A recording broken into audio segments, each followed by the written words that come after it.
अपने आज के अभी के विषय विशेषज्ञ प्रोफेसर भगीरथ ब्रह्मभट्ट साहब का मैं अपनी तरफ से, तमाम प्रतिभागियों की तरफ से, दोनों संस्थाओं की तरफ से हार्दिक स्वागत करता हूं।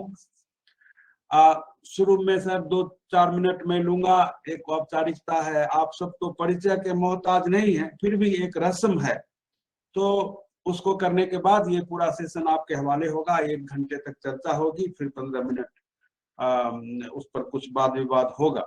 प्रोफेसर भगीरथ ब्रह्मभट्ट साहब कवि हैं, वार्ताकार हैं, लघु कथाकार हैं, निबंधकार, अनुवादक और अनुभवी अध्यापक तो हैं ही हैं।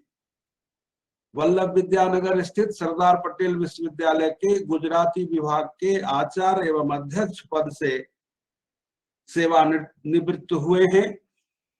उनकी अनेक कृतियां हैं जो आप तमाम अमेजन, फ्लिपकार्ट और ऐसे ऐसे जितने भी प्लेटफॉर्म हैं वहां पर भरी हुई हैं इनकी किताबें। उनमें से कुछ महत्वपूर्ण किताबों के नाम मैं लेता हूं, जैसे अथात्मा अज्ज्वला, अभावनो ऐश्वर्य, पेन अने पाती, धरती ना अज्वला, गुजराती गीत, मीठा बगरनो रोटलो, यथामति आदि। इसके अलावा अपने कार्यकाल में इन्होंने दर्जनों शोध छात्रों को मार्गदर्शन प्रदान किया है और उन्हें एमफिल और पीएचडी की उपाधि प्रदान करवाई है। इनके द्वारा आयोजित कार्यक्रमों, दिए गए विशेष व्याख्यानों और प्रकाशित प्रबंधों निबंधों की सूची अगर पढ़ी जाए तो ये पूरा समय उसी में निकल जाएगा। ऐसी मूर्खता मैं नहीं करूंगा। जब साक्षात ऐसे प्रमुख विद्वान प्रसिद्ध व्यक्ति हमारे साथ हैं तो फिर उन्हीं के श्रीमुख से और चर्चा सुनी जाए, इसी में बुद्धिमत्ता है। तो इन थोड़े से शब्दों के साथ मैं आपसे विदा लेता हूं और ये सत्र सर आपके अब हवाले है। आप अपने विषय के अनुसार चर्चा चलाएं। प्रोफेसर भगीरथ ब्रह्मभट्ट साहब।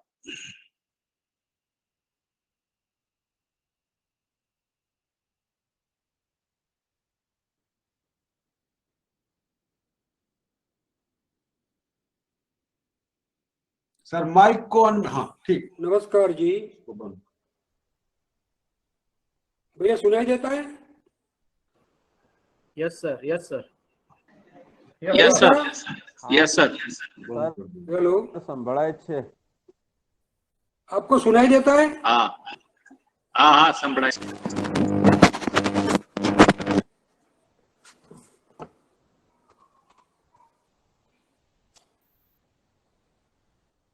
Hello, I can hear. You can continue, please. हाँ साहेब, Hello. संभळाय છે। सुनाई देता है? Yes, sir. We can hear. Please continue. Yes sir, yes sir. हाँ साहब संभळाय છે।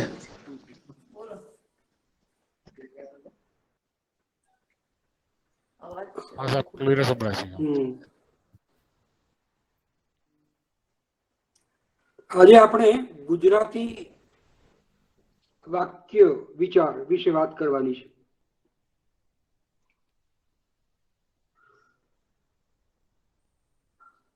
ગુજરાતી વાક્ય વિચાર ની વાત કરીએ એ પહેલા વાક્યની વિભાવના પણ આપણે સમજવી પડે। વાક્ય એટલે શું? વાક્ય કેવી રીતે બને છે? વાક્ય જ્યારે આપણે કોઈને સંભળાવીએ છીએ ત્યારે એનો અર્થ સામેની વ્યક્તિ કેવી રીતે ગ્રહણ કરે છે, આ બધી બાબતે આપણે વિચારવું પડે। વાક્ય શાનું બનેલું છે? સામાન્ય વિદ્યાર્થી એમ કહે છે કે સાહેબ વાક્ય શબ્દોનું બનેલું છે।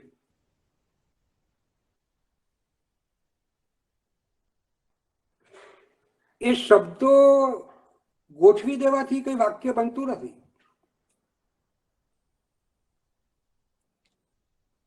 એ કયા પ્રકારના શબ્દો છે અને શબ્દો જ્યારે વાક્યમાં વપરાય છે ત્યારે એને ગુજરાતી વ્યાકરણમાં, ગુજરાતી ભાષામાં પદ નામ આપવામાં આવ્યું છે। મૂળ તમે જેને શબ્દ કહેતા હતા એ જ્યારે વાક્યમાં આવે છે ત્યારે એ પદ બને છે। એટલે વાક્યની વ્યાખ્યા આપણા ત્યાં એવી પ્રચલિત થઈ છે કે વાક્ય પદોનું બનેલું છે। એક કરતા વધારે પદોનો સમૂહ એટલે વાક્ય એમ આપણે કહીએ છીએ।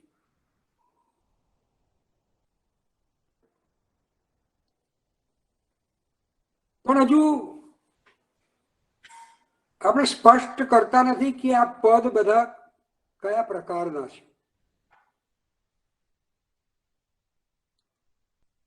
માત્ર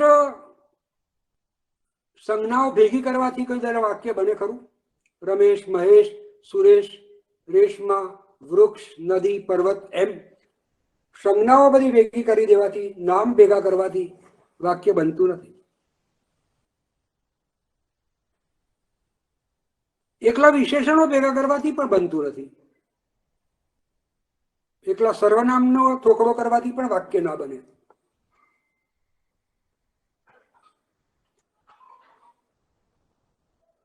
તો વાક્ય બને કેવી રીતે? તો વાક્યની અંદર તમે જે નામના પદો છે એ નામના પદો ને ક્રિયાના પદ સાથે જોડતા હો છો તો જ વાક્ય બને છે। અને આમે તમારે જ્યારે કઈ અર્થ આપવો છે ત્યારે તમારું પેલું નામનું પદ છે શું કરી રહ્યું છે એ બતાવવું છે। નામનું પદ કઈ પરિસ્થિતિમાં છે એ બતાવવું છે। નામના પદ અને આ ક્રિયાના પદનું જોડાણ અને એના દ્વારા તમારે કેટલું બધું કહેવું છે। જુઓ, તમારે સમય પણ કહેવો, કાળ પણ કહેવો છે, એની જાતિ, એનું લિંગ પણ કહેવાનું છે, અને વચન પણ કહેવાનું છે, અને એમાંથી અર્થ પણ આપવાનો છે। આ વાક્યમાંથી આ બધી વસ્તુઓ કેવી રીતે નિષ્પન્ન થઈ છે?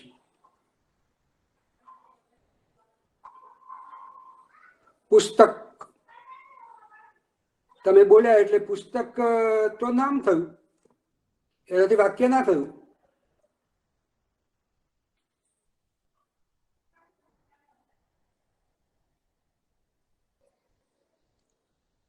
પુસ્તક વાંચું છું એમ કહીએ ત્યારે, હું પુસ્તક વાંચું છું એમ કહીએ ત્યારે આખું વાક્ય સમજાય છે।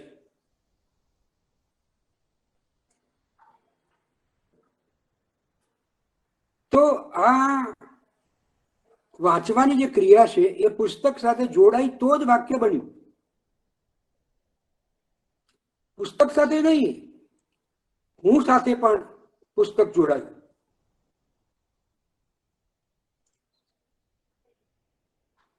એનો અર્થ એ થયો કે તમે જેને શબ્દ કહેતા હતા એ શબ્દ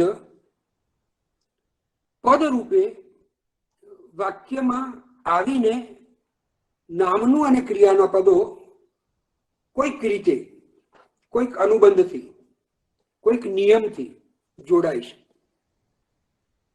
ત્યારે વાક્ય બને છે। આ વાક્યને સમજીએ પહેલા ભાષા શોધાઈ ત્યારે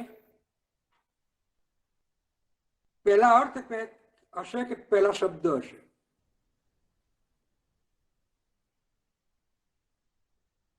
વિચારો, પહેલા અર્થ હશે કે શબ્દ હશે? ભાષકને મનમાં પહેલા અર્થ હોય છે અને પછી એને એ શબ્દને આપીને પછી એનું પ્રતીક બનાવે છે ને એનો સંકેત રચ્યો છે। ગુજરાતીમાં ઝાડ કયું, અંગ્રેજીમાં ટ્રી કયું, સંસ્કૃતમાં તરુ કયું, હિન્દીમાં વૃક્ષ કયું, એ બધા જ મૂળ પેલો વિભાવ છે ઝાડનો, જે છાયા આપે છે, ફળ આપે છે, મોટું ઊંચું છે, એનો સંકેત છે। એટલે અર્થ હંમેશા ભાષકના ચિત્તમાં સ્થિર પડેલો છે. તમે જ્યારે શબ્દ બોલો છો ત્યારે આવો અર્થ ધરાવતો એકમ એ તમારો શબ્દ છે. અને એ શબ્દને જ્યારે તમે લખાણમાં લેખિત રૂપમાં લિપ્યાંતર કરો છો ત્યારે બે ખાલી જગ્યા વચ્ચે એને લખો છો. એ બે ખાલી જગ્યા વચ્ચે જે લખાય છે એ તમારો શબ્દ છે. અને આમ જુઓ તો એ પદ છે. કોઈ પણ શબ્દની ઓળખ એના અર્થથી થાય છે. અને આવા શબ્દો આપણી ભાષાના પણ હોય, આપણી ભાષા જેમાંથી ઉતરી આવી છે એના પણ હોય. એટલે તદ્ભવ હોય, તત્સમ હોય, દેશીય હોય, વિદેશી હોય, અંગ્રેજી શબ્દો પણ હોઈ શકે.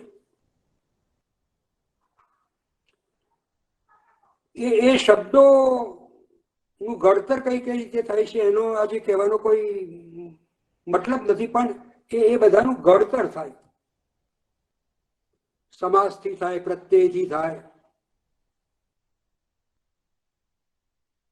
કતરણથી થાય, સંકરણથી થાય, પુનરાવર્તનથી થાય, પૂર્વ પ્રત્યયથી થાય, પર પ્રત્યયથી થાય. આ બધાથી જે મૂળ શબ્દ છે એ શબ્દ વાક્યમાં વાપરવા માટેનો આપણે બનાવીએ છીએ. આ શબ્દ નામના ઘટકને તમે થોડુંક જે ભાષામાં વાપરતી વખતે અથવા વાક્યમાં પ્રયોગ કરતી વખતે તમે એને પ્રત્યયીકરણ કરીને જે નવું રૂપ આપો છો એ વાક્યને લાયક રૂપ બને છે. એ વાક્યને લાયક બનાવવા માટે આપણે આપીએ છીએ. ભાષાની વ્યવસ્થા ભાષકના ચિત્તમાં હોય છે. આ વ્યવસ્થાને સમજીએ એટલે વ્યાકરણ સમજાય. ભાષાની આખી જે વ્યવસ્થા છે એ વ્યવસ્થા એટલે જ વ્યાકરણ. એટલે તમે કહેશો એટલે શું? એટલે એવું કે તમે રમેશ રમેશ રમેશ રમેશ રમેશ રમેશ ગમે એટલી વખત બોલશો તોય તમે રમેશ નામની જે વ્યક્તિવાચક સંજ્ઞા બોલ્યા એ શું કરે છે એની વાત નથી કરતા, ખાલી રમેશ જ કહો છો. એટલે તમે રમેશ નામની વ્યક્તિનો એક નિર્દેશ કરો છો, પણ એ શું ક્રિયા કરે છે એ કહેવા માટે તમારે એને ક્રિયાના રૂપો સાથે એ રમેશને જોડવો પડે છે. રમેશ દોડે છે એમ તમે કહેશો ત્યારે જ એ વાક્ય બને છે અને એ અર્થ પણ આપે છે. હવે તમે જુઓ કે તમારી પાસે રમેશ શબ્દ હતો ત્યારે એક વ્યક્તિ નો પરિચય હતો એમાં કે આ અમુક વ્યક્તિનું નામ રમેશ છે. દોડે છે એમાં ક્રિયાનો એક અર્થ હતો. અરે રમેશ દોડે છે એમાંથી એક નવો અર્થ થયો.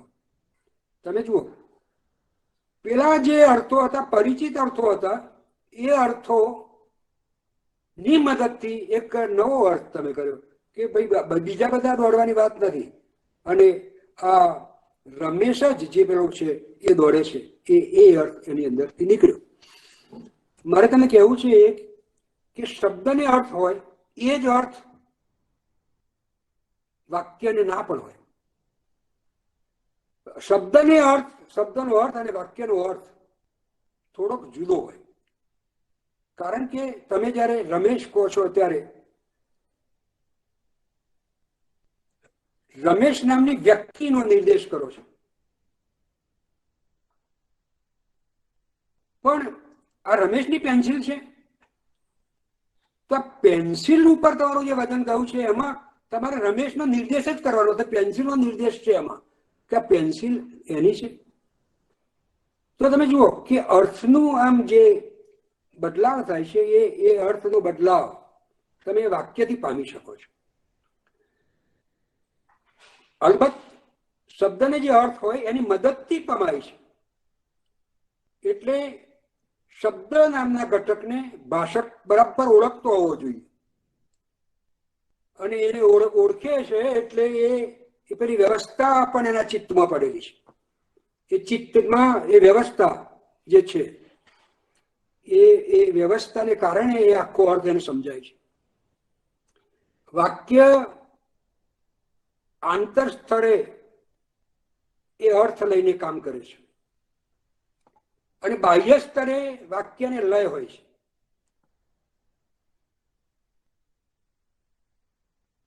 મેં ફરીથી કહું છું કે શબ્દોનો અર્થ અને વાક્યનો ટોટલ અર્થ અલગ હોઈ શકે, હોય જ.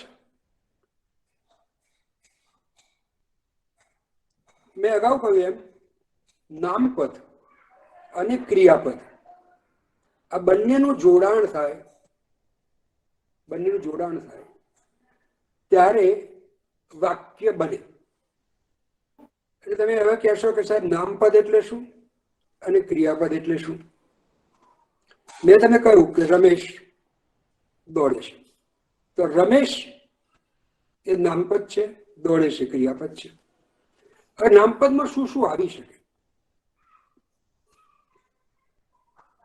નામપદની અંદર સંજ્ઞા, સર્વનામ અને વિશેષણ આ બધું નામપદમાં આવી શકે, કારણ કે નામને બદલે વપરાય એ સર્વનામ છે, એ પણ નામપદ જ ગણાય, અને નામના અર્થમાં વધારો કરે એ વિશેષણ પણ એ સર્વનામનો નામનો ભાગ ગણાય. આ નામપદો છે. આ નામના પદો ની સ્થિતિ, ક્રિયા, અવસ્થા, એમનો કાળ, એ બધું તમારે જો દર્શાવવું હોય તો પેલા ક્રિયાના પદો એની સાથે જોડવા પડે છે. રમેશ દોડે છે એમ તમે કહો છો ત્યારે વર્તમાન કાળ જોડ્યો છે તમે. રમેશ દોડ્યો એમ કહ્યું ત્યારે ભૂતકાળ જોડ્યો છે. રમેશ દોડશે એમ કહો છો ત્યારે ભવિષ્યકાળ જોડ્યો છે. પણ એ દોડશે, દોડ્યો અને દોડે છે, ત્રણે ત્રણ ક્રિયાના જ રૂપો છે. આ ક્રિયાના જે રૂપો છે એ બધા જ આ ક્રિયાપદના વિભાગમાં આવે. હવે એ માત્ર આવા એક નામપદ ને એક ક્રિયાપદ એમ વાક્ય નથી બનતું. એવા નામપદની અંદર પણ કેટલાય વર્ધકો આવ્યા કરે, અને ક્રિયાપદની અંદર પણ વર્ધક આવે, પણ બંનેમાં એક કેન્દ્ર હોય, એક નામપદનું કેન્દ્ર અને એક ક્રિયાપદનું કેન્દ્ર. અને આ બંને કેન્દ્રો ને નો અન્વય થાય ત્યારે વાક્ય બને.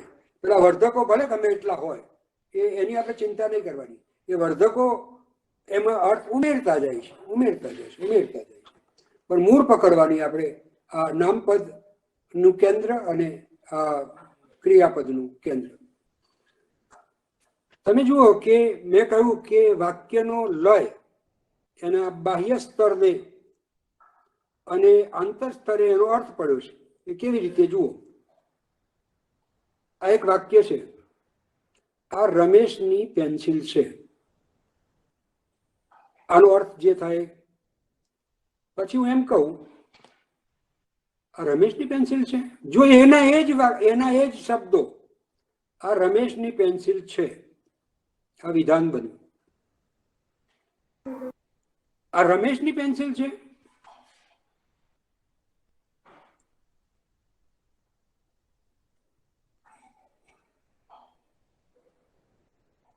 રમેશની પેન્સિલ છે.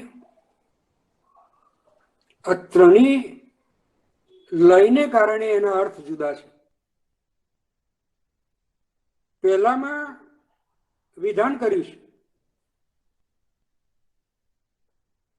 કે ભાઈ આ પેન્સિલનો માલિક રમેશ છે, માહિતી છે.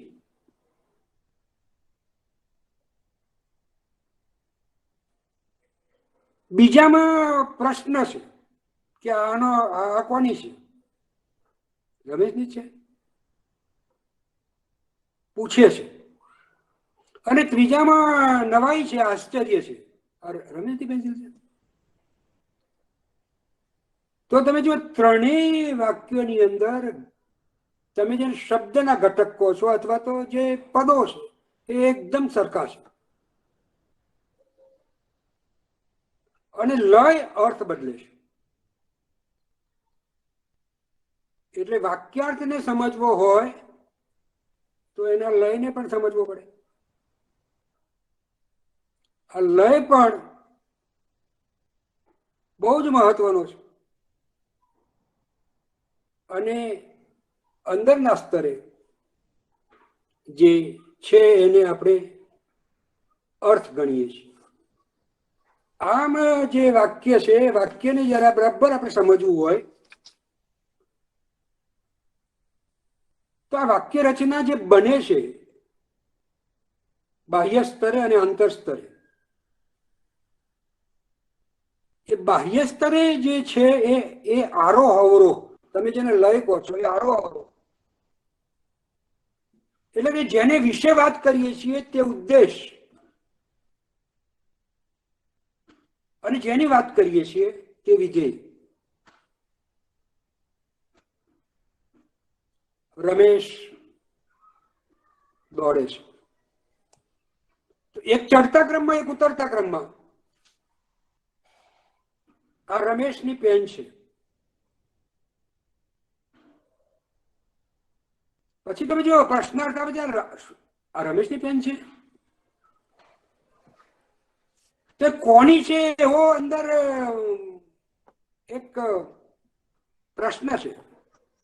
અને આ પ્રશ્ન નો જવાબ પણ અંદર પડે છે તો હા કે નામાં આપવાનું છે. રમેશની પેન છે. વાક્ય સ્વયં એક રચના છે. એના જે આંતરિક ઘટકો છે એની તમે પદ ગણો, શબ્દ ગણો, રૂપ ગણો, આમ તો છેક નીચે જાઓ તો ધ્વનિ સુધી, આ બધા છે એના આંતરિક ઘટકો. પણ આપણે તો હવે રૂપ સાથે કામ લેવું છે હમણાં વાક્ય રચના સમજવા માટે. તો જેને વિશે કહેવાય છે એ નામપદ અને જે કહેવાય છે એ ક્રિયાપદ. નામપદની અંદર એક કેન્દ્ર હોય અને અનેક વર્ધકો હોય. એ વર્ધકોમાં વિશેષણ ને પુનઃ વિશેષણ ને બધું વધતું જ જાય, એમાં આવ્યા કરે. લિંગ વચન પણ એમાં આવે, વિભક્તિ પણ આવે. ક્રિયાપદમાં એક કેન્દ્ર હોય, એમાં પણ વર્ધકો હોય, ક્રિયા વિશેષણ હોય, કૃદંત હોય. પેલો ધાતુ જે છે કેન્દ્ર એને પણ પ્રત્યય લાગે. એ કાળના હોય, અર્થના હોય, લિંગના હોય, પુરુષના હોય, વચનના હોય, આ બધા પ્રત્યયો પણ એને લાગે. આખ્યાત અને ધાતુ બે શબ્દો પણ સમજવા પડે આ ક્રિયાપદમાં. આખ્યાત એટલે આખી પરિસ્થિતિનો જે નિર્દેશ કરે છે એ આખ્યાત છે. અને એ પરિસ્થિતિનું જે મૂળ અંગ છે, એ જે ક્રિયાનું મૂળ અંગ છે એ ધાતુ છે.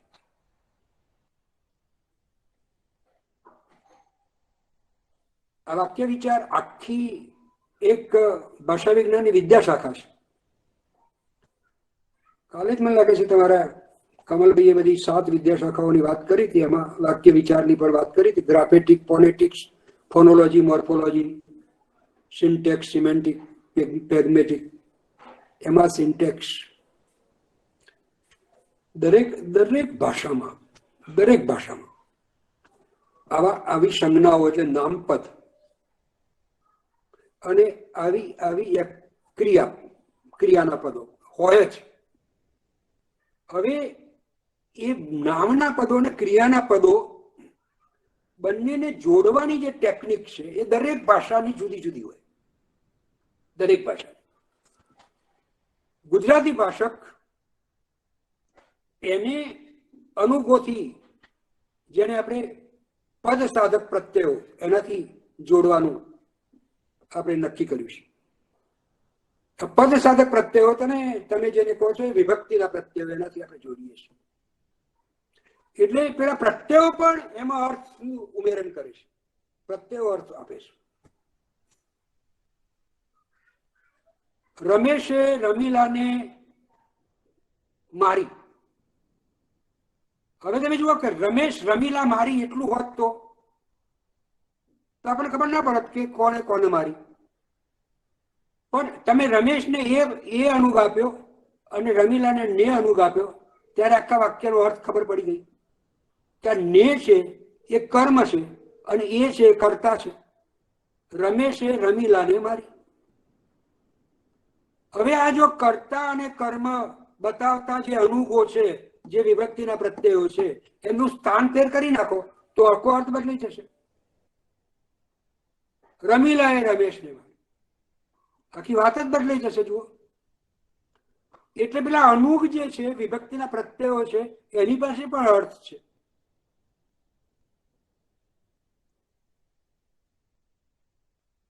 એટલે તમારું નામપદ અને આ ક્રિયાપદ અથવા વાક્યમાં આવતા બધા જ પદો આવા અનુગોથી જોડાય છે અને એમાં અર્થ દાખલ થાય છે. આ જે અંદર દાખલ થાય છે અર્થ, એ અર્થ બાહ્ય સ્તરે અને અંતર સ્તરે એ બંને સ્તરે કામ કરતો રહે છે.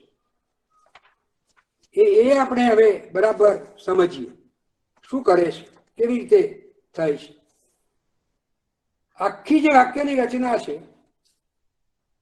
એ આંતરિક અને બાહ્ય આ નામપદ અને ક્રિયાપદ ના સરવાળામાંથી તમને અર્થ સુધી લઈ જાય છે.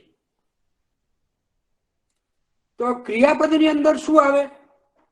ક્રિયા વિશેષણ, ધાતુ અને પ્રત્યય. પેલામાં શું આવે? નામપદમાં સંજ્ઞા, સર્વનામ, વિશેષણ અને પ્રત્યય. હવે આમાં કયા પ્રત્યયો આવે ને આમાં કયા પ્રત્યયો આવે એ પણ આપણે સમજી લઈએ. તો આ નામપદમાં છે ને, એમાં કાળના પ્રત્યયો નહીં આવી શકે. તમે જુઓ, કાળના પ્રત્યયો ત્યાં નહીં આવે, ત્યાં લિંગના પ્રત્યય આવશે. લિંગના પ્રત્યય આવશે. અને અહીંયા બધા તમે જુઓ, કાળ ને વચન, અહીં વચન ના આવશે, વચન અને લિંગના પ્રત્યય આવશે. અહીંયા બધા પ્રત્યયો જુદા આવશે. એ કાળના પ્રત્યયો, અર્થના પ્રત્યયો, અવસ્થાના પ્રત્યયો, એ બધા જ પ્રત્યયો ત્યાં આવશે.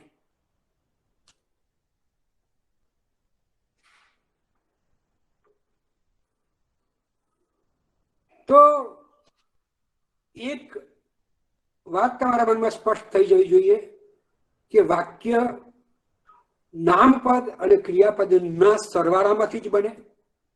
નામપદની અંદર સર્વનામ, વિશેષણ, સંજ્ઞા અને પ્રત્યય હોય. એ પ્રત્યયો લિંગ અને વચનના હોય. એટલે આ એક તરફ થયું. બીજી તરફ ક્રિયાપદ, એમાં કૃદંત, ક્રિયા વિશેષણ અને ક્રિયાપદ અને પ્રત્યય. આ પ્રત્યયો ધાતુને લાગે એમાં પુરુષના હોય, વચનના હોય, કાળના હોય અને અવસ્થાના હોય. આ પ્રત્યયો ત્યાં લાગે અને એમાંથી આપણને અર્થ મળ્યા કરે.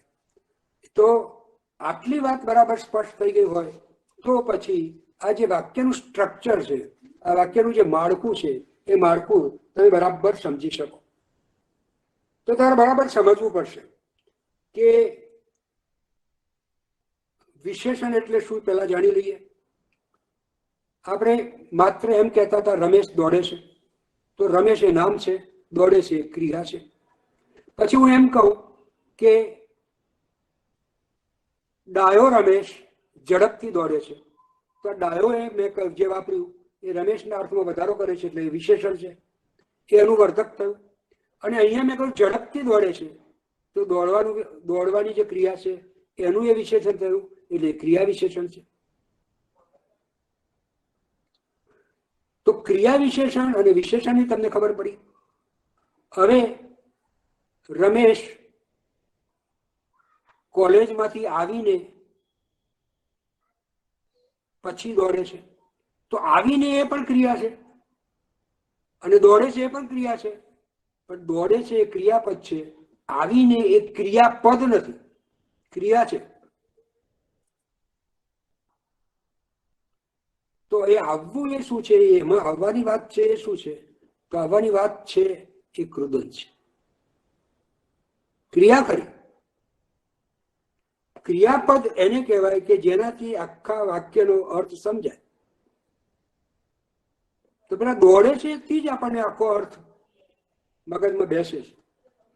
તો એ દોડે છે એ ક્રિયાપદ છે, અને કોલેજમાંથી આવીને એ તો કૃદંત છે.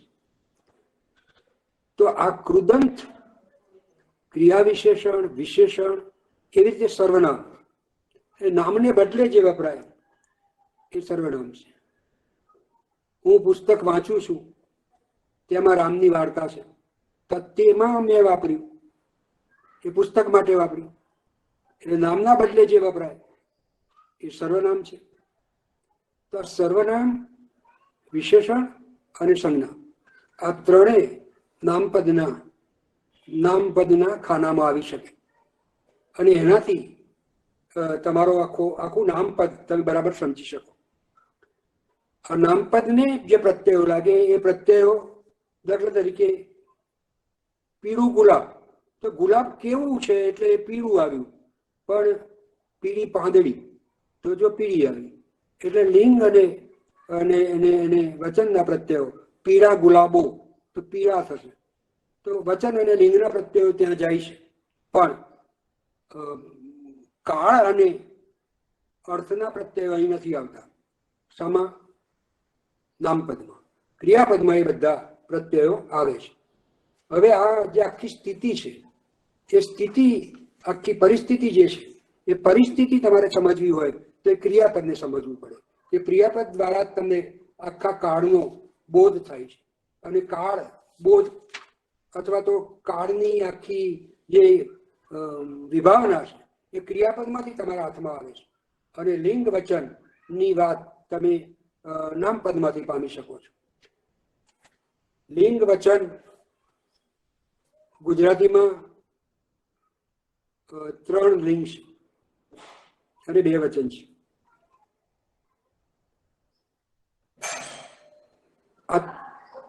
આ જે 3 લિંગ છે, પુલ્લિંગ, નપુંસકલિંગ અને સ્ત્રીલિંગ, તો આ જે 3 લિંગ છે એનો પરિચય તમે નામપદમાંથી પામી શકો. પીળી પાંદડી, પીળું ગુલાબ ને પીળો રંગ, તો જુઓ પીળો રંગ તો એ પુલ્લિંગ, પીળી પાંદડી સ્ત્રીલિંગ અને પીળું ગુલાબ તો નપુંસક. તો આ જે લિંગ છે એ લિંગ તમે બરાબર વિશેષણમાં ઉપયોગમાં લઈ લીધા છે. પણ આની વાત તમે સમજી ક્યારે શકશો? કયા કાળની વાત છે તો તમને ક્રિયાપદમાં જશો તો જ સમજાશે. પીળી પાંદડી ખરી પડી, તો આ વાત તમને ત્યાંથી જ સમજાય છે કે આ પાંદડી પડી છે.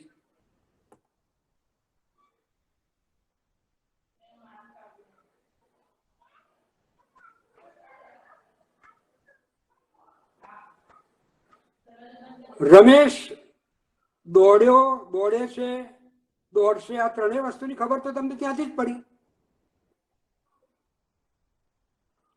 તો એ જે પ્રત્યયો છે કાળના, વચનના, પુરુષના,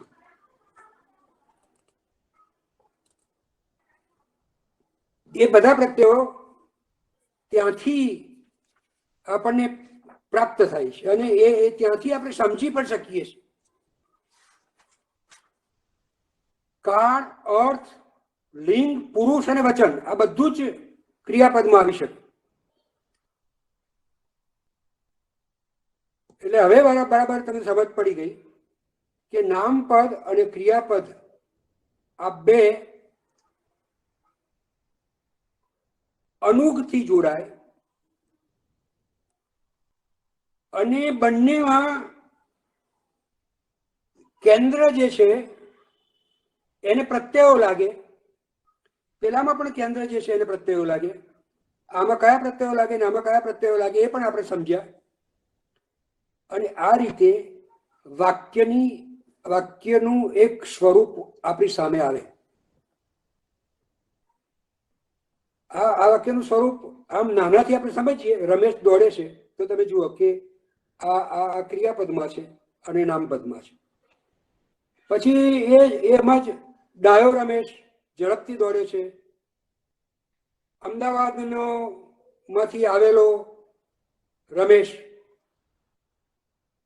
કોલેજના ગ્રાઉન્ડમાં ઝડપથી દોડે છે. પછી તમારે જે વધારવું હોય વધારે કરો, ઉમેર્યા કરો, એ વર્ધકો છે. પણ પેલું કેન્દ્રમાં તો બે જ વસ્તુ છે. પેલો રમેશ છે અને આ દોડવાની ક્રિયા છે. આ દોડે છે એમ કહ્યું છે ત્યારે એ વર્તમાન કાળની ક્રિયા છે. દોડ્યો એમ થાય ત્યારે એ ભૂતકાળની ક્રિયા થાય. અને દોડી રહ્યો છે એમ કહ્યું હોય ત્યારે પૂર્ણ એ વર્તમાનની થાય. અને દોડશે એમ કહો ત્યારે ભવિષ્યની થાય. આ જે કાળ છે. હવે તમે એમ કહો કે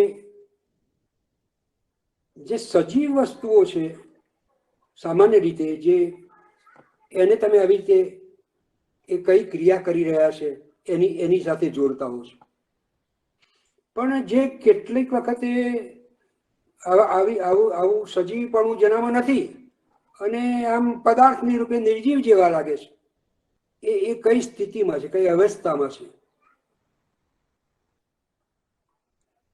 બારણું બંધ છે, પુસ્તક પડ્યું છે અથવા તો પેન પડી છે, તો આની અંદર આપણે એની જે અવસ્થા છે એ નક્કી કરીએ છીએ. આ બંને વસ્તુઓ આપણને એનો બોધ આ પેલા ક્રિયાપદના ખંડમાંથી આપણે પામી શકીએ છીએ અને નામપદના જે ખંડમાંથી. એટલે આખું જે વાક્ય છે એ વાક્ય આ રીતે નામપદ અને ક્રિયાપદ બે ભાગમાં વહેંચાય અને પછી એના જે પેટા ભાગ પડે અને એમાંથી આખી તમે જે પરિસ્થિતિ અને એનો આખો જે અર્થ તારવો, એ અર્થ તારવામાં તમને લિંગ મદદ કરે, અર્થ તારવામાં વચન મદદ કરે, અર્થ તારવામાં કાળ મદદ કરે અને પેલા જે તમે પદ છે એ પદનો સામાન્ય અર્થ છે એ પણ મદદ કરે. તો તમે જુઓ કે આટલી બધી વસ્તુઓ ભેગી થાય ત્યારે તમને આખા વાક્યનો વિભાવ સમજાય, વાક્યનો અર્થ સમજાય. આ વાક્યનો અર્થ તમને જે સમજાયો અથવા તમારી સામે આવ્યો એ ખરેખર તો એ વાક્ય બોલતાની સાથે તમારા ચિત્તની અંદર પડેલો છે અને શબ્દોથી એ ઉદ્ઘાટિત થાય છે. આ વાત પણ એટલી જ મહત્વની છે કે એ તમારી પાસે પડ્યો છે અને એનાથી ઉદ્ઘાટિત થાય છે એ પણ એટલું જ મહત્વનું છે. તો આ જુદા જુદા કાળ ને જુદા જુદા પ્રત્યયો, જુદા જુદા પુરુષ ને જુદા જુદા પ્રત્યયો, એ બધી વસ્તુઓ એમાં આપણે બરાબર સમજવી પડે. એક વચનનો પ્રત્યય, બહુવચનનો પ્રત્યય, બહુવચનનો આ પ્રત્યય છે અને ઓ પ્રત્યય પણ છે એ આપણે ઓળખવા પડે. છોકરા એમ કહીએ ત્યારે આ બહુવચનનો પ્રત્યય છે અને છોકરીઓ કહીએ ત્યારે ઓ પણ બહુવચનનો પ્રત્યય છે. તો આ બહુવચનના જે પ્રત્યયો છે અને નપુંસક લિંગમાં બહુવચન કરવું હોય તો આ જોઈએ અનેકાનો આ ને ઉપર અનુસ્વાર એના એ થાય છે. બારણું તો એનું બહુવચન બારણા આમ થશે. તો આના જે પ્રત્યયો છે એ પણ આપણને ખબર હોવી જોઈએ કે કયા પ્રત્યયો છે. એટલે એ આ પ્રત્યયોથી જ આપણી સમજ કેળવાય. અને બારણા ખુલ્યા એમ આવે એટલે તમે જુઓ કે બારણા નામ છે અને ખુલ્યા એ ક્રિયા છે અને આખું વાક્ય બન્યું. પણ બારણા ખુલ્યા તો બહુવચન છે, બારણા ઉપર અનુસ્વાર છે અને ખુલ્યામાં પણ અનુસ્વાર છે. એને કારણે પણ તમે જુઓ કે આ બંને અનુસ્વારો તમને એના વચનનું આપણને ભાન કરાવે છે. પાંદડા પડ્યા તો બંને ઉપર અનુસ્વાર આવશે, એને કારણે આપણને એ એના વચનની આપણને પ્રતીતિ થાય છે. તો આ રીતે વાક્ય આપણે સમજી શકીએ છીએ. આવું જે વાક્ય આપણી સામે આવે છે એ જુદી વાક્ય ગમે એટલું મોટું હોય, ગમે એટલું મોટું હોય, ગમે એટલું નાનું હોય, પણ એને આવા સામાન્ય રીતે બે ભાગ એના પાડવાના, નામપદ અને ક્રિયાપદ. અને એ વાક્યમાં કેટલા વર્ધકો છે એ છૂટા પાડી દેવાના, અને એનું મુખ્ય કેન્દ્ર કયું છે એ શોધી કાઢવાનું નામપદનું, અને પેલાના વર્ધકો બધા જુદા પાડવાના, અને એનું મુખ્ય કેન્દ્ર કયું છે ક્રિયાપદ વાળું એ શોધી કાઢવાનું, અને એને કયા પ્રત્યયો લાગ્યા છે એ શોધી કાઢવાના, અને એ આપણે અર્થ સુધી આખી વાતને બરાબર સમજાવે છે. તો તમે જુઓ કે આવું બધું ભણ્યા વગર પણ બાળકોને કે આપણને બધાને વાક્યો તો આવડે છે, પણ વાક્યો આવડવા એટલે કે ભાષા આવડવી અને ભાષા વિશે જાણવું આ બે જુદી વાત છે. એટલે આ જે આપણે અભ્યાસ કરી રહ્યા છીએ એ ભાષા વિશેનો અભ્યાસ છે. આપણને વાક્ય બોલતા આવડે એટલે ભાષાનું જ્ઞાન છે એવું આપણે માની લેવાની જરૂર નથી. ભાષાનું જ્ઞાન આપણને આ રીતે થાય, વ્યાકરણની મદદથી થાય. કેવી રીતે એ અંદર અર્થ આખો ઊભો થાય છે, અને કેવી રીતે એ એક પદ બીજા પદ સાથે જોડાય છે, અને એમાં શું બને છે, આ બધી વસ્તુઓ આ વાક્યની વિભાવનાની પડી છે. તો આવા આપણે વાક્યો જે આપણી સામે આવે છે એ વાક્યો કેટલા બધા પ્રકારના હોય છે. આપણે સવારથી શરૂ કરીને સાંજ સુધી કેટલા બધા પ્રકારના વાક્યો બોલીએ છીએ, કેટલા બધા પ્રકારના વાક્યો. બા ચા આપજો, બા ચા બનાવી છે,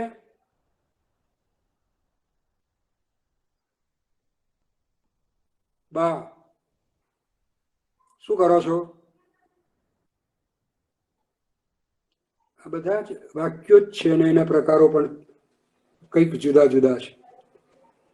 આ વાક્યના જે પ્રકારો છે એના વિશે પણ આપણે થોડીક ચર્ચા કરી લઈએ કે કયા કયા પ્રકારના વાક્યો હોઈ શકે. વાક્યો જે છે એ વાક્યો રચનાની દ્રષ્ટિએ વાક્યના પ્રકાર પડી શકે. પછી પ્રયોગની દ્રષ્ટિએ વાક્યના પ્રકાર પાડી શકાય, અને અર્થની દ્રષ્ટિએ વાક્યના પ્રકાર પાડી શકાય. આ જે રચના છે એ રચનાના આપણે એમ સામાન્ય રીતે એવું કહેતા હોઈએ છીએ કે સાદી રચના, સિમ્પલ સેન્ટેન્સ.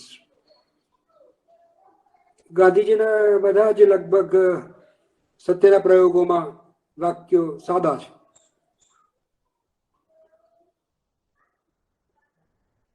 કર્તા, કર્મ ને ક્રિયાપદ, આ જે સામાન્ય ક્રમ છે એ રચનાની, સાદી રચનાની નિશાની છે.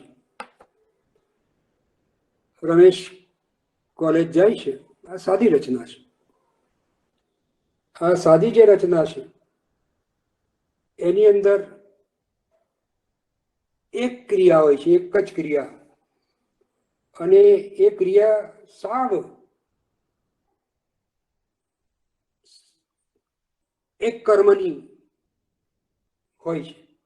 રમેશ પત્ર લખે છે, આ સાદું વાક્ય છે. એમાં એક જ પદે એક જ પરિસ્થિતિનો નિર્દેશ થાય એ સાદું વાક્ય.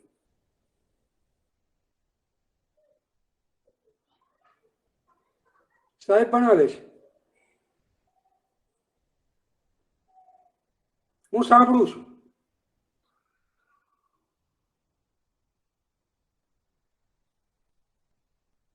આકાશમાં તારા દેખાય છે, આ સાદા વાક્યો છે.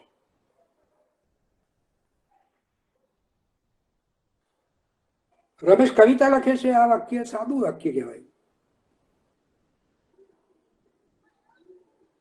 હવે આ એક પરિસ્થિતિ જ બતાવે એ સાદું વાક્ય છે ને. એક કરતા વધારે પરિસ્થિતિ, 2 પરિસ્થિતિ, 3 પરિસ્થિતિ, 2 પરિસ્થિતિ મોટે ભાગે, અને બંને સમાન હોય ત્યારે એ સંયુક્ત બને.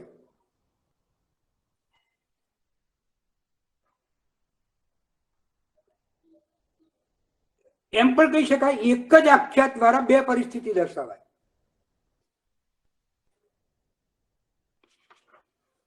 રમેશ કોલેજ જાય છે ને રમીલા કોલેજ જાય છે, એની જગ્યાએ તમે રમેશ અને રમીલા કોલેજમાં જાય છે.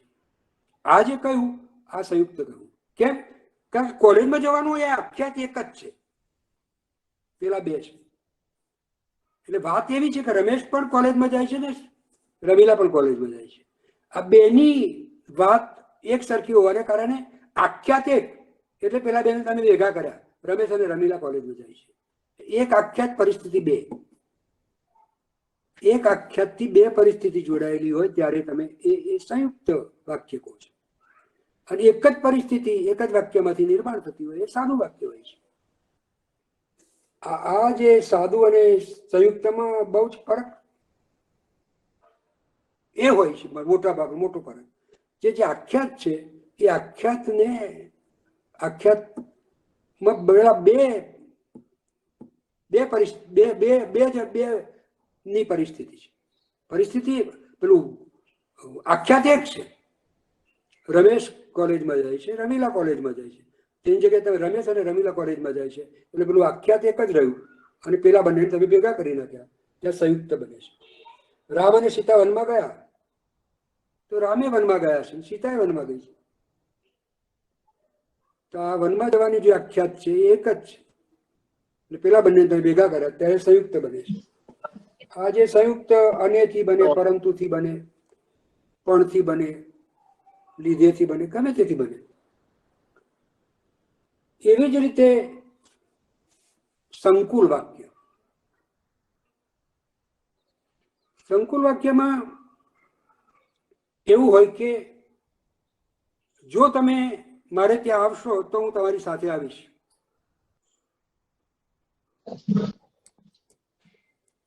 તો એક વાક્ય મુખ્ય હોય, એક મુખ્ય વાક્ય હોય. એ મુખ્ય વાક્યની સાથે બીજા ગૌણ વાક્ય જોડાયેલા હોય ત્યારે આ સંકુલ બને. મુખ્ય વાક્યની સાથે ગૌણ વાક્ય જોડાય ત્યારે એ સંકુલ બને. એમાં એક પરિસ્થિતિ દર્શાવનાર વાક્ય મુખ્ય હોય અને અન્ય ગૌણ વાક્ય હોય.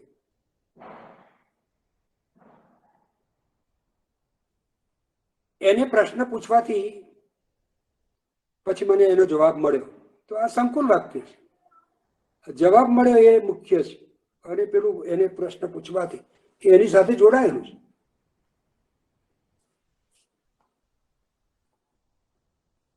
એને પ્રશ્ન પૂછ્યો, એને જવાબ મળ્યો, આ સાદું વાક્ય કહેવાય.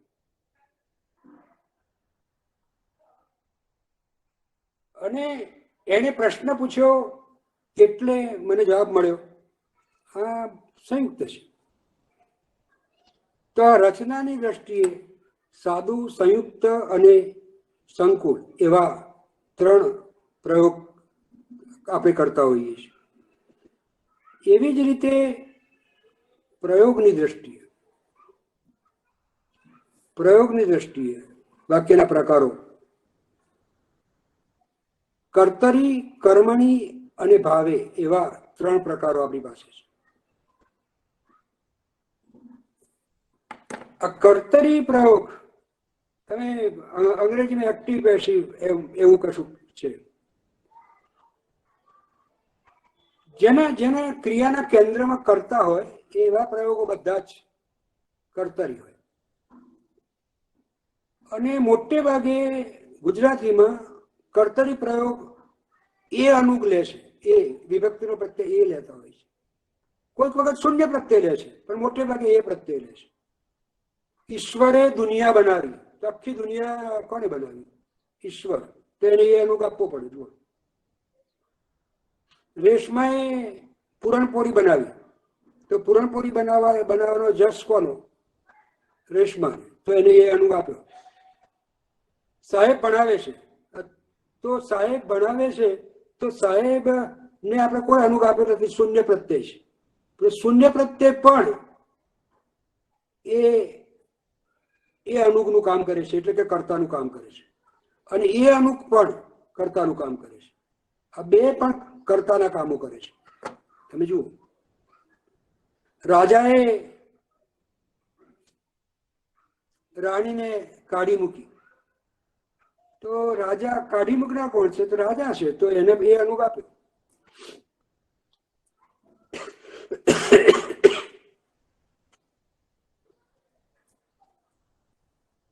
મોહને મોરલી વગાડી, તો મોહનને એ અનુગ આપ્યો, તો એ કર્તરી વાક્યો બને છે.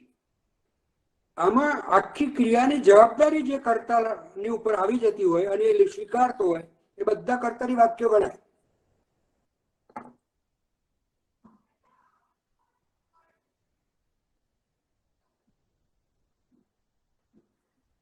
રમીલાએ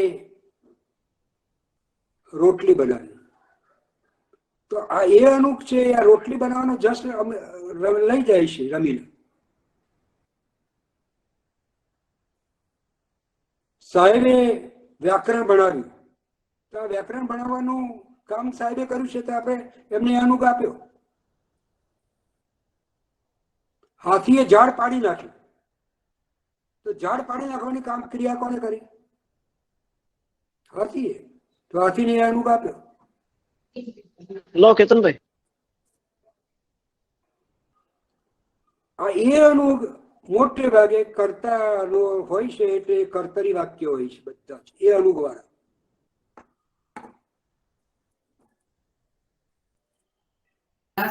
હવે આ કર્મણી વાક્ય છે એની અંદર જેમ પેલામાં કર્તા ઉપર જે ભાર હતો એવો ભાર કર્મ ઉપર જશે.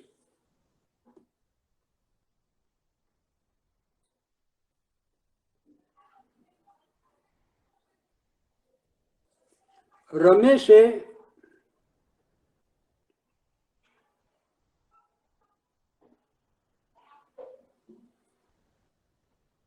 ચા બનાવી, તો આ કર્તરી વાક્ય છે તેમ, બરાબર?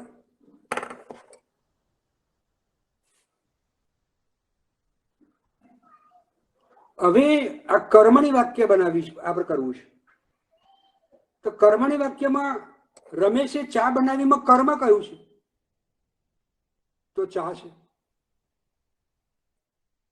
આ એને વજન આપવાનું. હવે રમેશની જગ્યાએ જ રાખવો છે, ચાની જગ્યાએ રાખવી છે, તમારે બનાવી શબ્દ બદલવો પડશે ને રમેશને પ્રત્યે કંઈક બદલવો પડશે, તો આ બનશે રમેશથી ચા બનાવાઈ. શું થયું? આ કર્મણી થયું. કર્મણી થાય એટલે તમારો કર્મ ઉપર આખો બધો ભાર આવી જાય. પેલો કર્તા ઉપર હતો, ચા કોણ બનાવે છે? તો રમેશ, તો એને એ આપ્યો. હવે શું બનાવવાની વાત છે? તો ચા. તો કોના દ્વારા? રમેશ દ્વારા ચા બનાવાઈ. આ કર્મણી છે. કર્મણીમાં કર્તા જે મૂછ મરડતો હતો કર્તરીમાં, એવી અહીં મૂછ મરડે નહીં.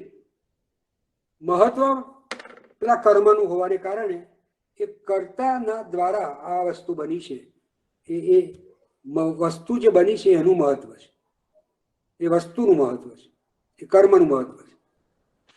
એટલે રસોડામાં રેશમાએ પૂરણપોળી બનાવી હોય તો બહાર આવીને મમ્મી કે અમારે રેશમાએ પૂરણપોળી બનાવી જુઓ, બદલ બતાવે અમે રેશમાએ પૂરણપોળી બનાવી જુઓ, એટલે રેશમાને યશ મળે, પેલો એ અનુક છે રેશમાને. હવે તમે જુઓ કે રેશમા રસોડામાં છે ને એનાથી આમ હાથ અડી ગયો ને દૂધની પવાલી ઢળી ગઈ. તો જેવું તમે એમ કહો છો કે રેશમાએ પૂરણપોળી બનાવી, એવી રીતે તમે કહેશો રેશમાએ દૂધ ઢોળ્યું.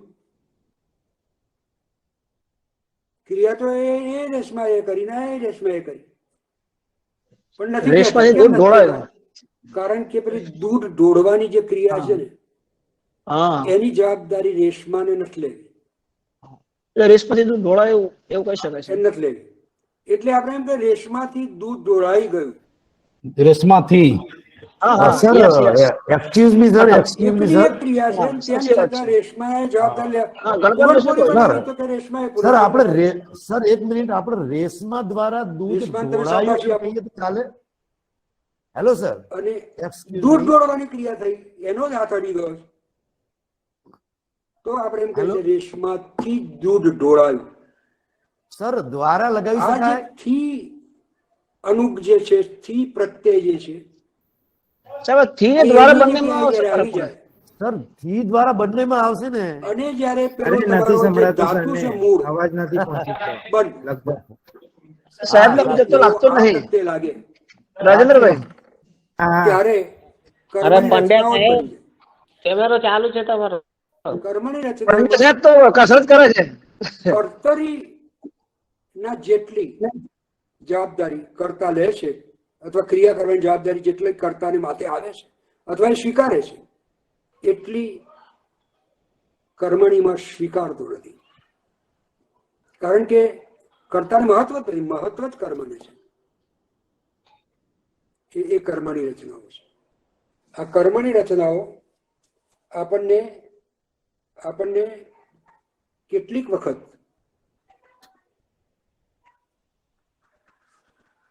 વાક્યમાં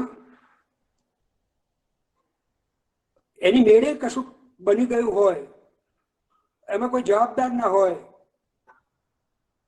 ત્યારે આપણે વાપરતા હોઈએ છીએ. આ તો એમ થઈ જ ગયું.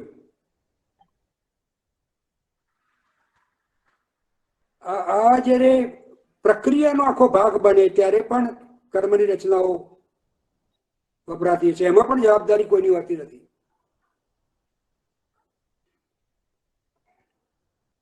અને જે ભાવે રચના છે એ ભાવે રચનાની અંદર કેવળ ભાવ હોય છે. એમાં કેવળ ભાવ એટલે કે એમાંથી પેલું તમારે કાઢી નાખવાનું છે. શું? કર્મ કાઢી નાખવાનું છે. એ કર્મની ત્યાં જરૂર નથી, કેવળ ત્યાં ભાવ જ છે. તો આ જે ભાવે પ્રયોગ છે એ ભાવે પ્રયોગ ખાલી ભાવ સૂચવે છે. મોહનથી રડી પડાય. હવે આ કોઈક ડોશીમાં દવાખાનામાં દાખલ કર્યા છે અને ચમચીથી ધીરે ધીરે ધીરે થોડુંક ખવાતું નહોતું, થોડું થોડું ખવાવા લાગ્યું. ત્યારે તમે એમ કહો આજે બાથી ખવાયું. આ ખવાયું એટલું જ બોલો અથવા થોડું ખવાયું આટલું બોલો. એ ત્યારે તમે એ રચના જે કરી એમાં માત્ર ભાવ કહો. બાથી રાબ ખવાઈ, દૂધ ખવાયું, ખોરાક ખવાયો એ કશું નહીં. બાથી ખવાય એટલું જ જયારે તમે કહો છો ત્યારે એમાં કેવળ તમે ભાવ આપો છો અને એ ભાવને કારણે તમે આખી વાત એ તમે આપી દો છો. એ ભાવે પ્રયોગ છે. એટલે ત્રણેયમાં કર્તાના એટલે કર્તાનું જે મહત્વ છે એ વધારે જ્યારે તમે ફીલ કરો છો એ કર્તાની રચના છે. થોડુંક ઓછું ફીલ થાય છે કર્મની રચના છે. અને ખાલી એમાં કેવળ ભાવનો જ તમે કેન્દ્રમાં રાખો છો ત્યારે એ ભાવે રચના બને છે. આ પ્રયોગની દ્રષ્ટિએ વાક્યના આપણી પાસે પ્રકારો થાય છે. એવી જ રીતે અર્થની દ્રષ્ટિએ વાક્યના જે પ્રકારો થાય છે એ 5-6 પ્રકારના છે.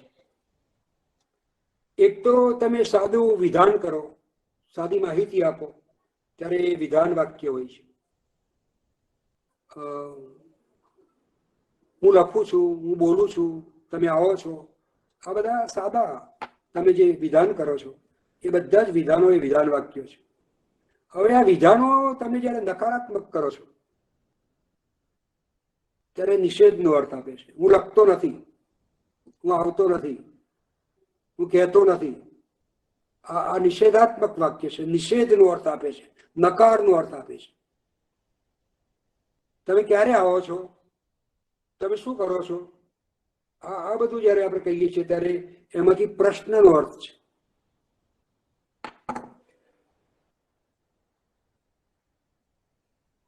તમે બોલો, તમે બોલો એવું કહીએ ત્યારે વિધાન છે, તમે બોલતા નહીં ત્યારે નિષેધ છે. અને તમે શું બોલો છો ત્યારે પ્રશ્નાર્થ છે. તમે બોલજો ત્યારે આજ્ઞા છે, આજ્ઞા છે. આ જ વાળા મોટે ભાગે તમે આપજો, લેજો, આવજો, જજો, આ બધા આપણને એ આજ્ઞાર્થનું સૂચન કરે છે અને આજ્ઞા તરફ આપણને લઈ જાય છે. આ આજ્ઞાનો ભાવ પણ સૂચવે છે.